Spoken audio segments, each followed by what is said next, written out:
Darjeeling tour complete হয়ে গেল, বেশ ভালোই লাগলো দুদিনের।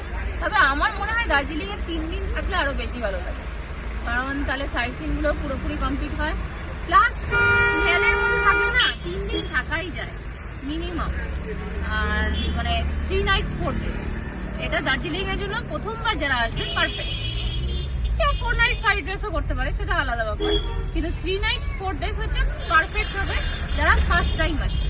আর আমার যেটা আমি অনেকের মুখে শুনেছি ভালো লাগে না দার্জিলিং, এই প্রচন্ড ঘিঞ্জি এগুলো কথা শুনেছি, কিন্তু আমার যেটা বলবো আই লাইক দার্জিলিং, মানে ভালো লাগলো বেশ। প্যালেস মধ্যেই যেহেতু হোটেলটা ছিল, আর সব দিক থেকে ভালো লাগলো, এই বলার ছিল। রাই, তোমার কেমন লাগলো রাই? আমার ভালোই লাগলো। আমার সবসময় সেই মেলের জায়গাটাই ভালো লেগেছে। হ্যাঁ, কারণ ওখানে মোটামুটি সবসময় অ্যাক্টিভ, মানে ওখানে সবসময় অ্যাক্টিভ, ওটাই বেটার লাগে। অনেকের ওটাই বলে যে ভালো লাগে না, কিন্তু অনেকের আগে ভালো লাগবে, যাদের ভালো লাগবে তারা আসতে পারে। হ্যাঁ, মানে আমরা একটু ক্রাউডেড জায়গায় ভালো লাগে, অসুবিধা হয় না। বরঞ্চ অফবিটেই আমাদের মনে হয় যে একটু অসুবিধা, একদম একা একা ফিল করি। অফবিটে না মানে গ্রুপে আসলে ঠিক আছে, না হলে অফবিট একটু নির্জন।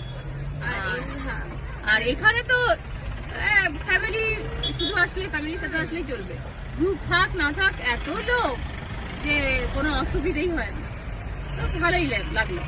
আর এমনিতে বেস্ট সময় তো এখনই, মানে এখন হচ্ছে পুরো অতটা গরমও নেই, আর পাহাড়ের হালকা হালকা ঠান্ডা ভাবটাও আছে, কিন্তু আর কিছু সপ্তাহ পর আসলেই ভীষণ ঠান্ডা হয়ে যাবে, আর কঠিনই অবস্থাটা হবে।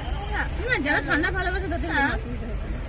যাই হোক, কারণ ক্রিসমাসে প্রচুর লোক আসে দার্জিলিং। আর এবার তোমার বলো। আমার ভালোই লাগলো, সবখানেই ভালো লাগে, এখানেও ভালো লাগলো। আমার তো সব, আমার কয়েকদিন আগে লামাহাটা গেছিলাম, একদম শুনশান ছিল, ওখানেও এনজয় করেছিলাম, ভালোই লেগেছিল। আর এখানেও তাই, এখানে প্রচুর ভিড়, গেঞ্জি, প্রচুর লোকজন, এটাও ভালো লাগলো। তো সবগুলোতেই এনজয় করেছি। বাই।